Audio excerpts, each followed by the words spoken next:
Selamat sejahtera semua. Hari ini kita nak belajar bab baru. Bab 3, konsep mol, formula dan persamaan kimia. Tapi kita nak fokus subtopik 3.1 iaitu kita nak belajar jisim atom relatif, jisim molekul relatif dan juga jisim formula relatif. Semasa di bab 2, kita dah mempelajari bahawa atom saiz dia sangat kecil dan diskrit. Okey, atom-atom tidak dapat ditimbang menggunakan penimbang biasa. Jadi, bagaimanakah jisim atom boleh ditentukan? Jisim suatu atom boleh ditentukan dengan membandingkan jisim atom A dengan satu jisim atom yang lain. Okey, atom lain ini dijadikan sebagai atom penanda aras ataupun kita jadikan dia sebagai atom piawai. Okey, maka pembandingan jisim ini dikenali sebagai jisim relatif. Sebab kita buat pembandingan sahaja. Kita tak timbang betul-betul. Okey. Oleh disebabkan itu, maka jisim atom relatif, jisim molekul relatif dan jisim formula relatif tiada unit tertentu. Kita tengok dulu sejarah penentuan atom-atom piawai ini. Okey. Bermula dengan hidrogen. Okey, pada tahun 1803, hidrogen menjadi atom piawai bagi penentuan jisim atom relatif atom-atom yang lain. Okey, namun terdapat beberapa kelemahan pada atom hidrogen. Yang pertama, dia merupakan gas pada suhu bilik, jadi susah untuk dikendalikan. Kedua, hidrogen adalah mahal selain mudah terbakar. Selain itu, atom hidrogen juga terlalu ringan, maka ia boleh menghasilkan ralat yang besar apabila perbandingan dibuat. Pada tahun 1903, 100 tahun kemudian, gas oksigen pula dijadikan sebagai atom piawai. Namun, sama seperti hidrogen, oksigen juga merupakan gas, maka susah untuk dikendalikan. Dan satu lagi kelemahan atom oksigen ini adalah ahli fizik dan ahli kimia menggunakan isotop oksigen yang berbeza sebagai piawai. Ahli fizik guna isotop oksigen lain, ahli kimia guna isotop oksigen lain. Jadi, boleh menyebabkan kekeliruan. Okey. Sehinggalah pada tahun 1961, atom karbon digunakan sebagai atom piawai sehingga kini. Okey. Kelebihan yang terdapat pada atom karbon ialah ia merupakan pepejal pada suhu bilik. Jadi, mudah untuk dikendalikan. Okey. Atom karbon murah, mudah dijumpai dan mudah bergabung dengan unsur lain. Okey. Dan yang paling penting, atom karbon 12, jisim atom relatifnya tepat bernilai 12.0. Jisim atom relatif atau singkatannya JAR. Okey, sebelum tu kita ingat balik apa bahan-bahan yang dikelaskan sebagai atom. Okey, atom ni selalunya semua jenis logam. Okey, kemudian kita ada gas, adi. Okey, karbon dan juga silikon. Okey, ini adalah atom. Okey, kita tengok definisi bagi jisim atom relatif. Dia adalah jisim purata, satu atom berbanding. Okey, maksud banding ni adalah maksud dibahagikan. Dengan berapa? Okey, bahagi berapa? Okey, bahagi dengan 1/12 kali. Okey, kali ni darab lah. Okey, jisim satu atom karbon 12. Okey, seperti yang ditunjukkan dalam gambar di bawah ni. Okey, jadi jangan rasa benda ni complicated. Okey, so dia apa dia yang kalau cikgu boleh tunjuk kat kamu. Okey, katalah kita nak cari jisim A. Jadi kita ambil jisim bahan jisim atom A dibahagikan dengan 1/12 darab jisim atom karbon 12. Okey, ingat tak tadi? Berapa jisim atom karbon 12? Tepat 12.0. Okey, so samalah dengan jisim A kita bahagikan dengan 1/12 darab 12. So, boleh tak kita mudahkan yang ni? Boleh kan? So, bila kita bolehkan, maka samalah dengan jisim A dibahagikan dengan 1. Bila jisim A dibahagikan dengan 1, maka kita dapatlah jisim A ataupun kita dapatlah JAR bagi atom A. Okey, boleh faham tak? Senang kan? Okey nah, tak complicated pun. Okey, so dia saintis bahagikan dengan satu bahagian kecil sahaja dalam atom karbon 12 tu, iaitu 1/12 bahagian sahaja. Okey, jom kita tengok contoh satu lagi. Okey, kat sini. Jisim atom relatif helium adalah 4. Okey, bermakna jisim purata satu atom helium adalah 4 kali 1/12 jisim atom karbon 12. Okey, so maksud dia JAR helium sama dengan 4 kali. Berapa kali? 4 kali. 4 darab 1/12 darab jisim atom karbon 12. Berapa jisim atom karbon 12 tadi? 12. Okey, so kita mudahkan. Dapat 1. So, 4 kali 1 kali 1 sama dengan 4. So, sebab itulah JAR bagi helium adalah 4. Okey, ini adalah JAR beberapa unsur lazim yang kerap kita gunakan dalam menjawab soalan kimia. Okey, anak-anak boleh rujuk buku teks di belakang muka surat 276 jadual data unsur. Okey, yang cikgu paparkan ini adalah untuk student DLP iaitu dalam English lah. Okey, kalau yang buku teks kamu ada dalam bahasa Melayu lah. Okey, apa yang penting untuk kita baca jadual data unsur ni adalah kamu kena tahu unsur-unsur. Okey, kemudian simbol kimianya. Okey, dan yang kemudiannya inilah jisim atom relatif. Okey, sebagai contoh kita ambil hidrogen. Okey, simbol bagi hidrogen H. Betul tak? Cari H. Okey, hidrogen kat sini. Okey, betul. Okey, simbol dia adalah H dan JAR dia adalah 1. Okey, kita cuba pula untuk nitrogen. Okey, N. Mana nitrogen? N nitrogen. Okey, ni nitrogen. Okey, betul. Simbol dia adalah M. N. Okey, maka jisim atom relatif dia adalah 14. Maka kita tulis di sini 14. Satu lagi. Okey, jom kita try untuk natrium. Okey, mana natrium ni? Okey, natrium dalam bahasa Inggeris dikenali sebagai sodium. Okey, simbol dia adalah Na. So, kita tulis Na. Maka jisim atom relatif dia kita baca berapa? 23. Okey, itu adalah cara kita gunakan jadual data unsur. Perlu hafal ke? Okey, jisim atom relatif ni. Perlu hafal?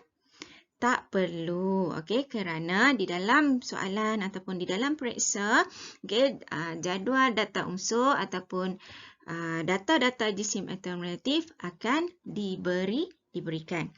Okey. Selain daripada jisim purata, jisim atom relatif juga merupakan bilangan kali. Okey. Jisim satu atom lebih besar daripada 1/12 jisim atom karbon 12. Okey, seperti yang ditunjukkan dalam gambar rajah ni, nampak tak? Okey, jisim atom helium 4 kali lebih besar, nampak tak? Okey, ada berapa keping? 1/12, ada 1, ada 2, 3 dan 4. Okey.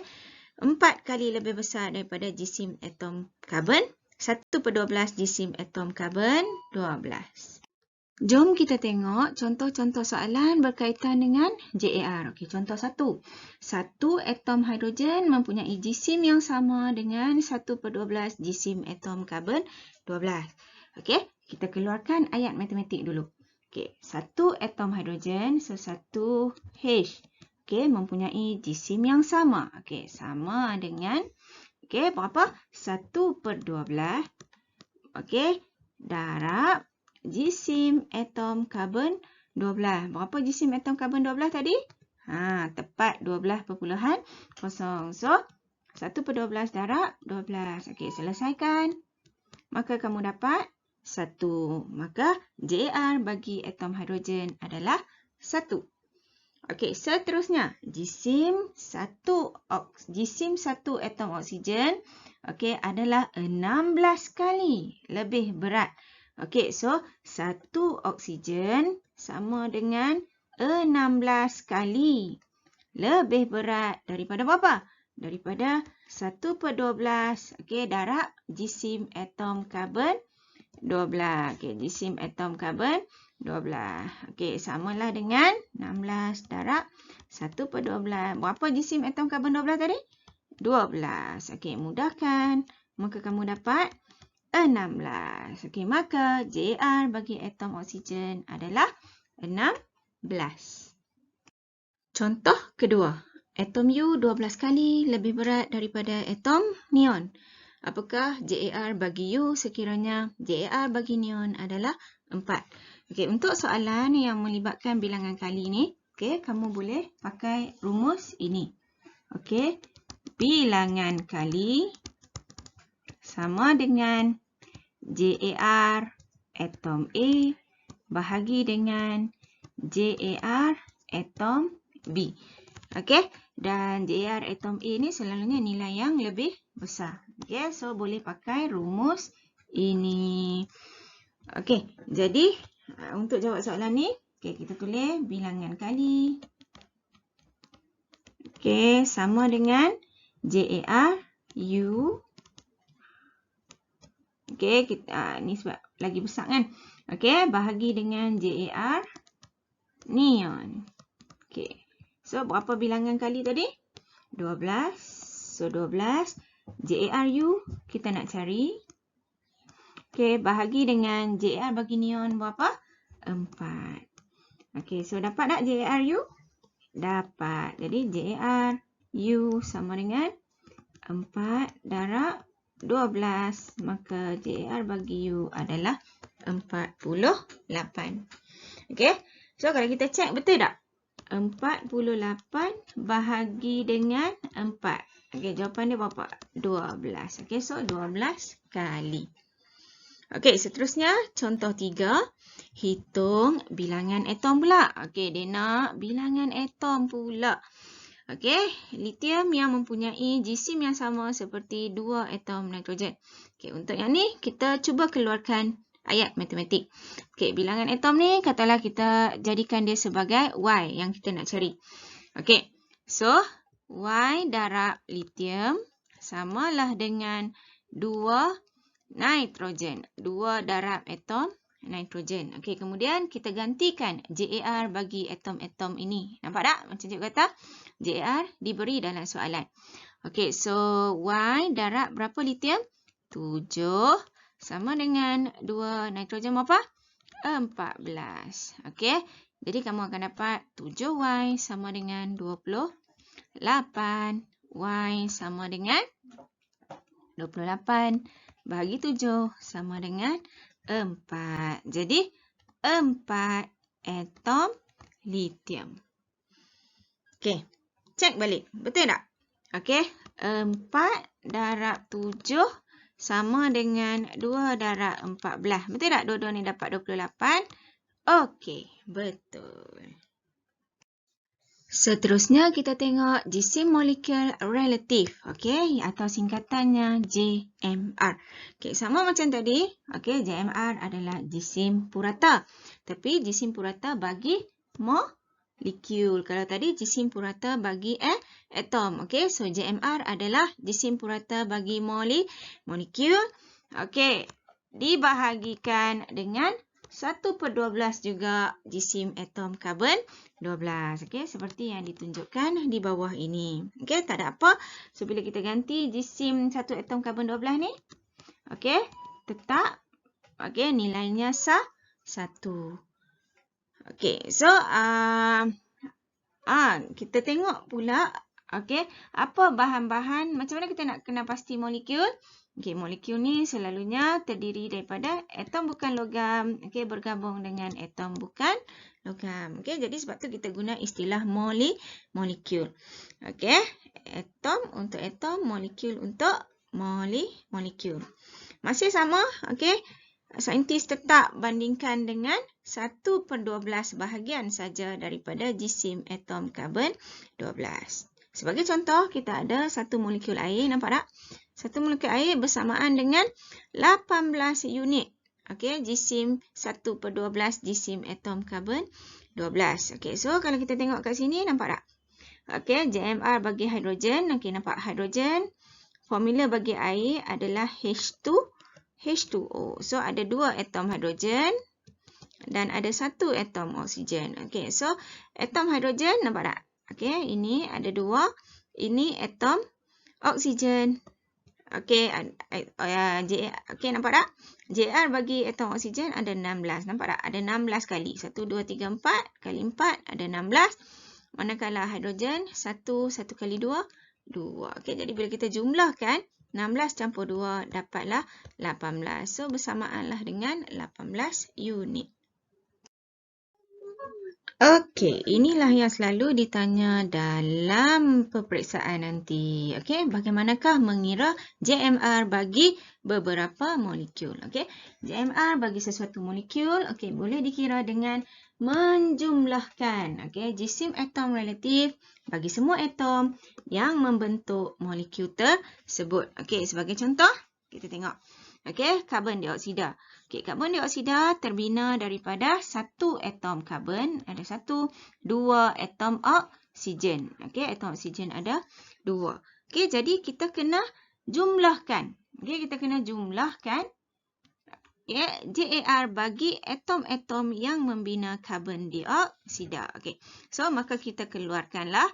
Okey, semua atom yang wujud. Okey, so kita tulis. Okey, atom yang wujud dalam karbon dioksida ada karbon, ada oksigen. Okey, berapa karbon? Karbon cuma ada 1, tapi oksigen ada berapa? Oksigen ada 2. Okey, kemudian baru kita gantikan JAR bagi atom karbon. JAR atom karbon, okey, kena rujuk jadual data unsur muka surat 276. Tapi cikgu rasa ada setengah kamu dah boleh hafal kan? Okey, so karbon 1, bilangan dia darab dengan JAR dia 12. Okey, ditambah dengan bilangan atom oksigen ada 2. JAR bagi oksigen adalah 16. Okey, so 12 campur 32 samalah dengan 44. Jadi, keseluruhan molekul karbon dioksida ni jisimnya adalah 44. Okey, ini contoh bagi amonia. Okey, bila kita jumlahkan, kita dapati JMR dia 17. Okey, cuba kira bagi glukosa. Okey, sama juga keluarkan atom-atom yang terlibat. Okey, dalam glukosa ada atom C. Okey, ada atom H. Ada atom O. Okey, lihat bilangan dulu. Okey, berapa bilangan atom karbon dalam glukosa? Ada 6. Okey, berapa atom hidrogen? 12. Berapa atom oksigen? Ada 6. Okey, nampak tak? So, kemudian baru kamu gantikan JAR bagi setiap atom ini. Okey, kita ulang lagi. Karbon berapa tadi? JAR dia 12. Okey, hidrogen berapa tadi? JAR dia 1. Oksigen JAR dia adalah 16. Okey. Jadi, bila kamu tekan kalkulator, kamu selesaikan, maka kamu dapat jumlah dia adalah 180. Okey, boleh pause video ni. Okey, cuba tekan kalkulator tengok. Dapat tak 180? Okey, bagi oleum pun sama. Okey, oleum nampak tak semua ni bukan logam. So, bila bukan logam, kita pakai dia sebagai JMR. Okey, sama. Keluarkan dulu atom-atom yang membentuk oleum. So, kita ada hidrogen, kita ada sulfur, kita ada oksigen lagi. Okey, lepas tu keluarkan bilangan atom-atom yang membina oleum. Okey, berapa atom hidrogen yang membina oleum? Ada 2. Okey, sulfur 2, oksigen 7. Okey, kemudian buat apa? Ya, kemudian gantikan JAR dia. Okey, berapa JAR bagi hidrogen? 1. Okey, berapa JAR bagi sulfur? 32. Berapa JAR bagi oksigen?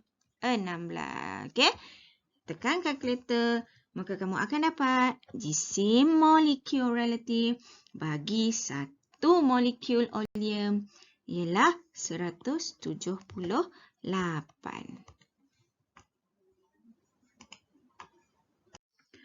Akhir sekali, jisim formula relatif, okey, ataupun singkatannya JFR, okey. Formula ni untuk siapa? Okey, formula ni untuk sebatian ion. Okey, ingat lagi tak bab 2 macam mana kita nak kenal pasti sebatian ion?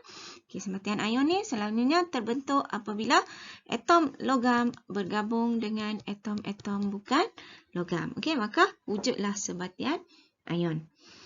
Okey, takrifan bagi jisim formula relatif. Jisim purata satu sebatian ion berbanding dengan 1/12. Nampak tak? Jisim atom karbon 12. Okey. Cara menghitung JFR sama macam JMR tadi, iaitu menjumlahkan jisim atom relatif. Okey. Bagi semua atom yang ditunjukkan oleh formula bahan ion tersebut. Okey, ini adalah kerana jisim suatu ion tidak banyak berbeza daripada jisim atom yang membentuk ion tersebut. Okey, so jangan pening. Cara nak hitung JFR sama macam cara nak hitung JMR. Okey, cara dia sama. Keluarkan atom-atom yang membentuk sebatian tu. Okey, tentukan bilangan atom terlibat. Gantikan jisim atom relatif dan buatlah pengiraan menggunakan kalkulator. Kita tengok contoh pengiraan JFR bagi beberapa bahan sebatian ion. Okey, macam biasa untuk JAR kamu kena rujuk jadual data unsur muka surat 276. Okey, kita mulakan dengan natrium klorida. Okey, natrium adalah logam, klorin adalah bukan logam. So, keluarkan. Okey, lihat formula. Keluarkan atom-atom yang terlibat yang membina natrium klorida. So, kita ada Na dan juga kita ada klorin. Ada berapa Na? 1. Ada berapa klorin? Ada 1. Okey, kemudian gantikan dengan dia punya JAR. Okey, rujuk muka surat 276. Okey, JAR bagi Na adalah 23, manakala untuk klorin JAR dia adalah 35.5, maka kamu dapat jumlah dia 58.5. Okey, maka JFR, okey, sebab ini sebatian adalah 58.5. Okey, contoh kedua, kuprum sulfat, CuSO4. Okey, keluarkan atom-atom yang membina kuprum sulfat. Kita ada kuprum, kita ada sulfur, kita ada oksigen. Okey, kuprum ada 1, sulfur ada 1, tak payah tulis. Okey, oksigen ada 4. Okey, so kita masukkan 4. Lepas tu buat apa? Ya, gantikan JAR. Okey, kuprum JAR dia adalah 64. Sulfur 32. Okey, oksigen adalah 16. So, 4 darab 16. Okey, bila kamu tekan kalkulator, kamu akan dapati bersamaan dengan 160. Okey, contoh ketiga, aluminium sulfat. Okey, untuk aluminium sulfat ni, okey, nampak tak? Melibatkan kurungan. Okey, bila melibatkan kurungan, okey, kamu kena tahu okey, macam mana nak kira bilangan atom dia. Okey, tengok Al. Okey, sebelah Al ada 2. So, 2 ni Al yang punya. Okey, maksud dia untuk aluminium sulfat, okey, kita keluarkan dulu atom-atom yang berbinda dia. Kita ada Al, kita ada sulfur, kita ada oksigen. 3 jenis atom saja. Aluminium, sulfur dan juga oksigen.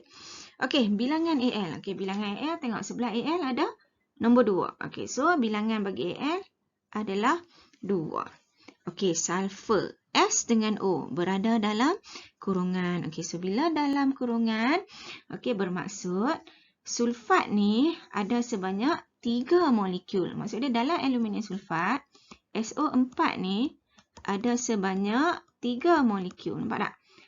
1 molekul, 1 molekul, 1 molekul. Okey, so dalam SO4 ni ada berapa sulfur? Nampak tak? 1, 2, 3. Okey. ada 3. Okey, so ini bermaksud kamu kena darab di luar ni. Okey, 1 darab 3. Okey, so bersamaanlah dengan 1, 2, 3. Okey, 3 atom sulfur. Oksigen pula ada berapa? Pandai. Okey, oksigen ada 12. Macam mana dapat 12? Okey, tengok ni, nampak tak? 4 campur 4, 8. Campur lagi 4, dapat 12. Ataupun cara mudahnya adalah ambil 4 ni, darab dengan 3. Okey, kamu kena buat macam tu. Kalau bahan dalam kurungan, okey, kamu kena darab nombor yang berada di luar. So, 12. Okey, dah dapat bilangan. Kena buat apa? Macam biasa. Ya, gantikan JAR. Okey, untuk JAR aluminium 27. Okey, untuk sulfur 32. Dan untuk oksigen berapa? 16. Okey, so kamu tekan kalkulator. Maka kamu akan dapat, okey, 342. Okey, boleh pause sekejap dan cuba kira dapat tak nilai 342. Okey, akhir sekali, okey, magnesium sulfat terhidrat. Okey, nampak tak? Okey, titik 7 H2O ni, okey, membawa maksud terhidrat. Okey, macam mana kita nak kira JFR dia? Okey, sama juga macam biasa. Keluarkan atom-atom yang membina dia. Okey, ikut daripada depan. So, kita ada magnesium, kita ada sulfur, kita ada oksigen, kita ada hidrogen. Okey? Dan, okey, nak teruskan lagi pun boleh. Oh, ada oksigen lagi kat situ. Okey, ada oksigen. Okey, lepas tu buat apa? Keluarkan bilangan. Okey, magnesium ada berapa sini? Tak ada apa depan, belakang. So, 1 saja. Sulfur pun tak ada siapa di depan. Tak ada siapa di belakang ni. Okey, maka nilai dia 1 juga. Okey, oksigen. Ada berapa dekat sini oksigen? Okey, ada 4. So, tulis 4. 7 H2O. Okey, ini bermaksud macam ni. Okey, dalam kurungan 7 H2O. Maksud dia H2O ada 7 molekul. Okey, kalau kita boleh tulis dia macam ni lah. H2O, H2O, H2O, H2O, H2O, H2O, H2O. Okey, cukup tak lagi 7? 1, 2, 3, 4, 5, 6, 7. Okey, so bila 7, okey, nampak tak? Hidrogen ada berapa? 2, 4, 6, 8, 10, 12, 14. Yes, okey, hidrogen ada 14. Okey, nak cara senang? Darab saja keluar. Okey, oksigen ada berapa? 7. Darab saja keluar. Betul tak oksigen ada 7? 1, 2, 3, 4, 5, 6, 7. Okey, kemudian, okey, disebabkan nampak tak? Oksigen ni dengan oksigen ni adalah sama. Kamu boleh combinekan dia. Okey, kamu boleh tambah dia macam buat matematik. So, magnesium campur sulfur campur oksigen ada berapa? 4 campur 7 ada 11 oksigen. Campurlah dengan 14 hidrogen. Okey, so gantikan AR dia. Magnesium 24, sulfur 32. Okey, oksigen 16. Okey, dan juga hidrogen 1. Okey, tekan kalkulator, maka kamu dapatlah nilai dia bersamaan dengan 246. Okey, JFR bagi magnesium sulfat terhidrat adalah 246. Okey, jadi itu sahaja okey PDP kita untuk hari ini. Cikgu harap kamu boleh faham. Okey, boleh uji kefahaman kamu lagi dengan membuat latihan dalam buku teks aktiviti 3.3 muka surat 48. Okey, terima kasih. Bye.